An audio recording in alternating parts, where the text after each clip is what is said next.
Bem, meus queridos, hoje nós vamos fazer uma dinâmica um pouco diferente. Pode dar certo, como pode dar errado, mas vamos tentar. Hoje a aula vai chamar atividades resolvidas. O que eu vou pedir para vocês? O nosso capítulo 8, na página 51, é um capítulo extremamente pequeno. Então eu vou pedir para vocês lerem esse capítulo 8 e a gente vai estar resolvendo 4 questões para ver o que ficou compreendido desse capítulo. Certinho? Já deixando aqui com vocês o que?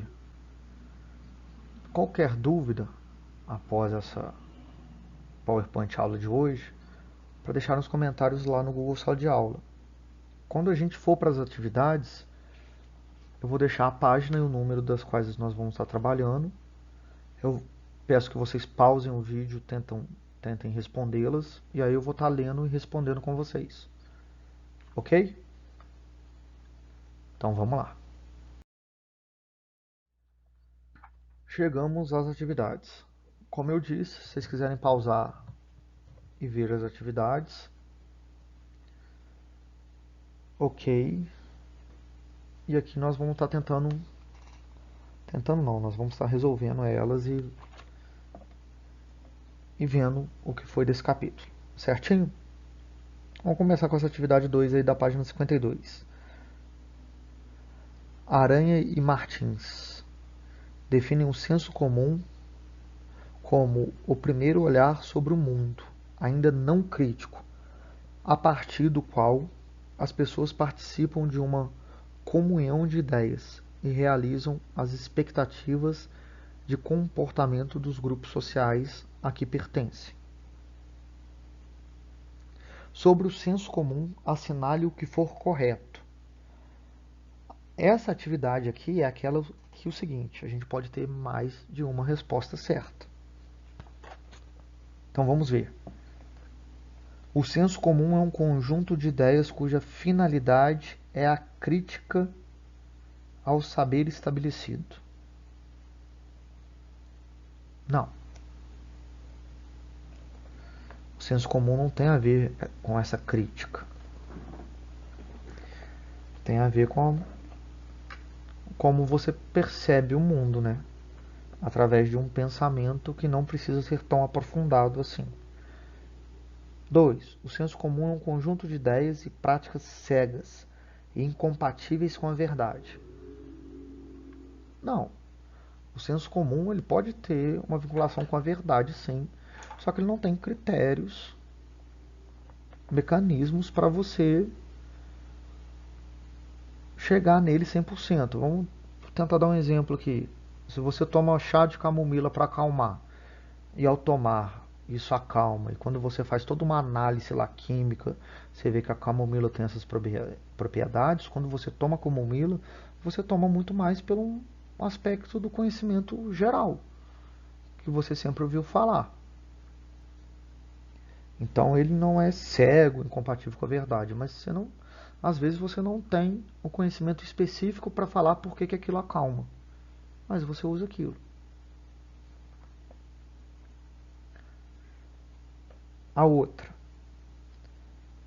ao ser definido como primeiro olhar, o senso comum é um saber metafísico das causas e dos primeiros princípios.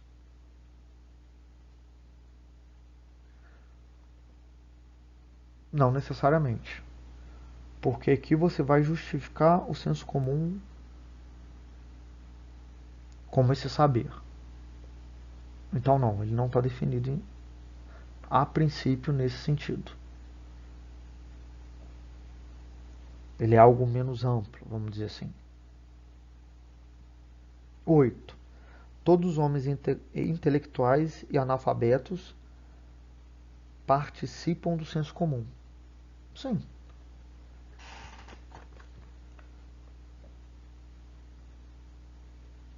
Acho que aqui não tem tanta dúvida, não. A próxima, o senso comum confunde-se com as ideologias de uma classe ou de um grupo social. Certo também, porque ela faz parte desse pensamento comum. Ok? Então a resposta certa seria essa 8 e essa 16. Certinho? Vamos para 3. O texto a seguir apresenta distinção entre senso comum e ciência, essenciais para pensar. Leia o texto. O conhecimento proporcionado pelo senso comum é particular, ou seja, restringe-se a uma pequena amostra da realidade, com base na qual são feitas generalizações muitas vezes apressadas e imprecisas.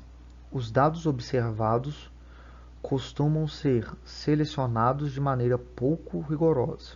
Em outras palavras, o que vale para um ou para um grupo de objetos observados é atribuído a todos os objetos.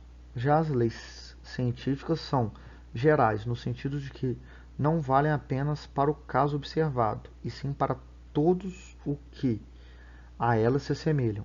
Afirmações como peso de qualquer objeto depende da luz que ele reflete, ou ainda a água é uma substância composta por hidrogênio e oxigênio, são válidos para todos os corpos, todos os objetos coloridos ou qualquer porção de água, e não apenas para aqueles que foram objetos da experiência. Em outras palavras, as explicações da ciência são sistemáticas e controláveis pela experiência, o que permite chegar a conclusões gerais. Aí vem uma pergunta. As informações acerca do senso comum e da ciência acentuam as diferenças de um outro modo de conhecer, apesar das generalizações que fazem. Diante de tais informações, é possível afirmar que uma característica do conhecimento dito senso comum ou popular é o de ser, vamos lá, rigoroso? Não, ele não é rigoroso. Ele é controlável? Não, pelo próprio texto a gente vê. Ele é verdadeiro? Não necessariamente, então ele pode ser falso. Crítico? Não, ele não é crítico. Então, o que a gente tem como resposta? Assistemático. Certo? Eu acho que essa aqui não vai ter tanta dúvida, não. 4. Em oposição ao senso comum, o conhecimento científico caracteriza-se por... Vamos começar a ler lá de baixo. Vamos começar a ler. Eu vou ler todas e a gente vê a resposta. Tá, eu já vou dar a resposta para vocês, que é a A. Porque eu queria fazer um jeito para a gente poder ver o que estava errado de um do outro. Mas a A está certa. A. Objetivo, quantitativo, homogêneo, generalizador, diferenciado, investigativo. Então, em oposição ao senso comum, conhecimento científico caracteriza-se... Por que não é AB? Subjetivo. Você já vê que já está quebrando tudo. Ele é objetivo, heterogêneo. Então, quer dizer, ele tem uma dinâmica mais plural. Não, aqui você tem que, como na questão passada, você tem que ter um foco lá do rigor, de controlar, de ser verdadeiro, de ser crítico. E aí todas as outras questões, elas vão ter essas formas mais gerais, como se houvessem várias respostas diferentes. Então isso não é um pensamento científico. Certinho? Eu só estou fazendo assim para a gente não perder muito tempo aqui. Olha lá, nascer, incerto.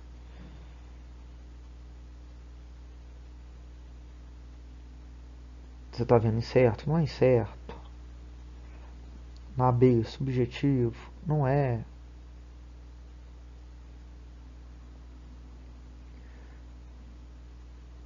E assim, na D, matemático, generalizador, dedutivo, objetivo, complexo, qualitativo. Você vê que aqui, em algum momento, vai ter essas ordens mais plurais. Aqui, o que a gente quer?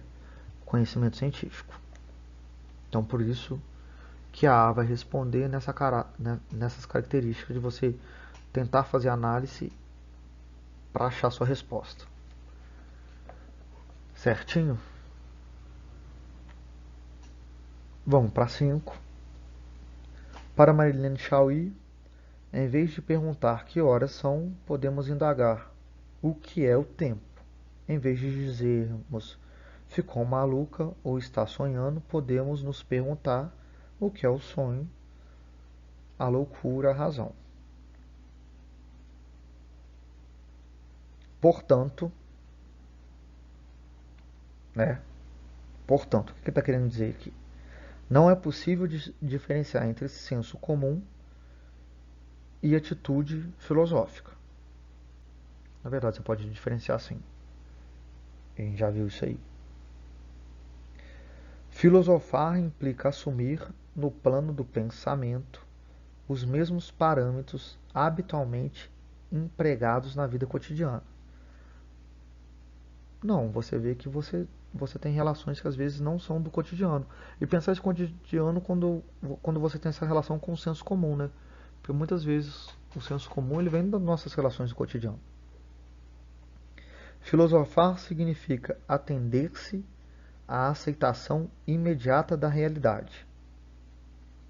Não, porque se você pensa o que é, né? Igual ele tá falando aqui, então você mostra que essa realidade ela pode ser construída, percebida, ela tem um caminho até chegar a ela.